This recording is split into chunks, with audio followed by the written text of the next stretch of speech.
मंडळी, आईची शाळा प्रकल्पात तुमचं स्वागत आहे। आज आपण आईच्या किचनमध्ये आहोत आणि आज मी तुम्हाला कोकणातील एक पारंपरिक पदार्थ दाखवणार आहे। परंतु हा व्हिडिओ तुम्ही शेवटपर्यंत बघा, म्हणजे तुमच्या लक्षात येईल की हा पारंपरिक पदार्थ कोणता आहे। त्याच्यासाठी इथे मी हे तांदूळ घेतले, रोज आपण भाताला वापरतो ते तांदूळ आहे। तर हे तांदूळ 3-4 वेळा पाण्यात धुवून ते 6 ते 7 तास भिजत ठेवलेले आहे। फुल नाईट पण तुम्ही भिजत ठेवू शकता, किंवा मग हे तांदूळ पाण्यातनं निथळून, म्हणजे पाणी निथळून एका कपड्यावर पसरून जर आपण सुकवून त्याचं पीठ करून ठेवलं तर हा पदार्थ आपल्याला कधीही करता येतो। किंवा या पदार्थासाठी लागणारं पीठ मार्केटमध्ये पण अवेलेबल असतं। आता आपण हे तांदूळ वाटून घेऊया।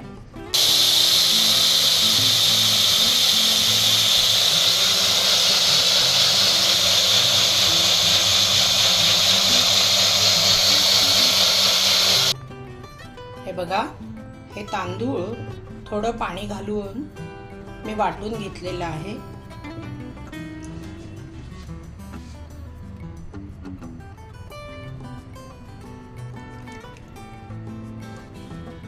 आता या पदार्थासाठी लागणारा हा जो पिठाचा पातळ किंवा जाडसरपणा आहे, हे आपण करताना मी तुम्हाला दाखवते।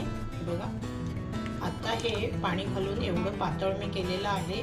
कदाचित अजूनही आपल्याला हे पीठ पातळ करावं लागणार आहे। करताना आपण त्याच्यामध्ये पाणी घालून तो पातळपणा वाढवूया। गॅस ऑन केलाय मी आणि बिडाचा तवा ठेवलाय। त्या तव्यावर तेल घातलेलं आहे आणि तेल हे पसरलेलं आहे। आणि आता आपण जे वाटून घेतलेलं पीठ होतं तांदळाचं, ते हे बघा तुम्हाला दाखवते मी, एवढं पातळ आहे। आपण ते त्या बिडाच्या तव्यावर घालूया।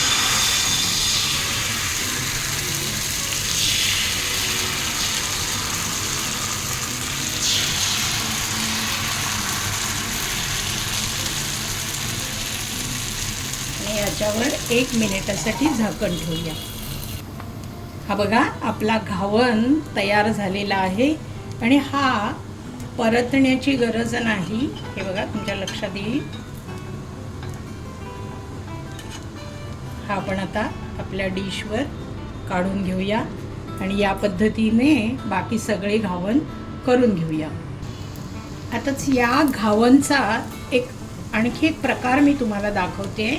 हा बघा, हा या बिडाच्या तव्यावर घावन घातलेला आहे आणि तो तयार झालेला आहे। परंतु हा घावन आपल्याला गूळ खोबऱ्याचा करायचा आहे। पण हे जे गूळ खोबरं आहे, म्हणजे जसं आपण मोदकांना सारण करतो तसं हे केलेलं आहे, गूळ खोबरं आणि वेलची। हे सारण आपल्याला फक्त अर्ध्या भागावर घालायचं आहे।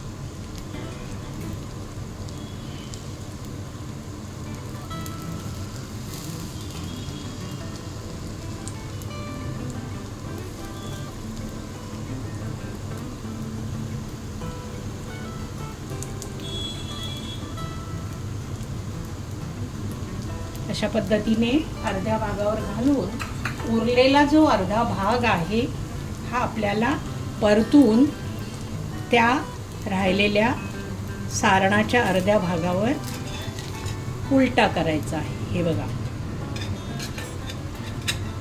या पद्धतीने। आणि आता आपल्याला राहिलेला जो अर्धा भाग आहे त्याला पुन्हा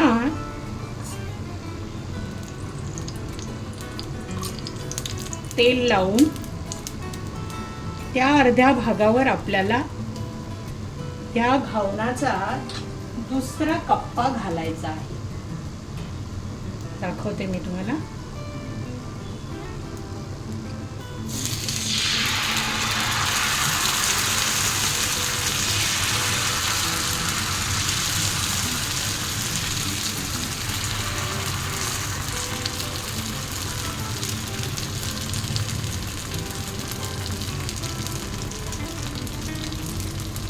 आता हा जो अर्धा भाग आपण आत्ता घातला तो तयार झाला की मग पुढचं काय करायचं हे मी तुम्हाला दाखवते.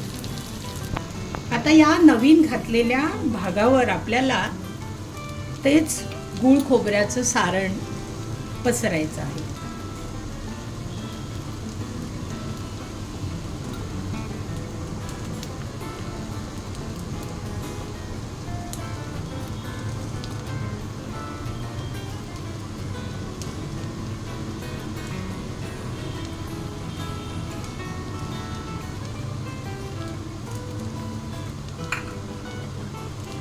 आणि हा जो तयार झालेला भाग आहे हा उलटून या नवीन भागावर ठेवायचा आहे.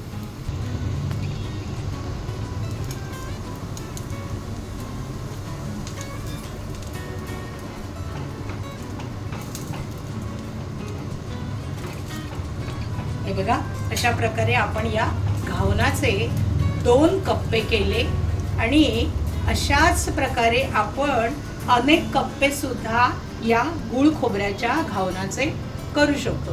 आता हा तयार झाला की आपण आपल्या डिशमध्ये काढून घेऊया. आता आपण हा तयार झालेला घावन आपल्या डिशवर काढून घेऊया आणि अशा प्रकारे बाकी गूळ खोबऱ्याचे घावन तयार करून घेऊया. म्हणजे आता आपण 2 प्रकार तयार केले घावनाचे, एक प्लेन घावन आणि दुसरा गूळ खोबऱ्याचा कोकणात केला जाणारा कप्प्याचा घावन.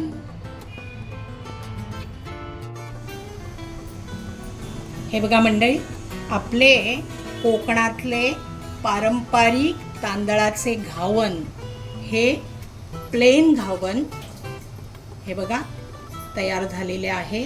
हे आपण चटणी बरोबर, एखाद्या रस्सा भाजी बरोबर किंवा सुक्या भाजी बरोबर खाऊ शकतो किंवा खोबऱ्याच्या रसाबरोबर पण हे घावन खायला छान लागतात किंवा घावन घाटलं सुद्धा बनवलं जातं. हे बघा, आणि हा जो स्पेशल घावन असतो हा सणावाराला किंवा एखादे खास पाहुणे आलेले असतील तर अशा वेळेला हा गूळ खोबऱ्याचा घावन करतात. मी तुम्हाला हा कप्पा उघडून दाखवते. हे बघा किती छान दिसतोय आणि चवीला अप्रतिम, साधारणपणे मोदकाची जी चव असते ना ती या गूळ खोबऱ्याच्या घावनाला येते, त्यामुळे खायला खूप मजा येते. तर अशा प्रकारचे कोकणातले पारंपरिक साधे घावन आणि गूळ खोबऱ्याचे कप्प्याचे घावन तुम्ही जरूर करून बघा आणि मस्त खा आणि स्वस्थ राहा. घरातल्या सगळ्यांना खुश करा. धन्यवाद.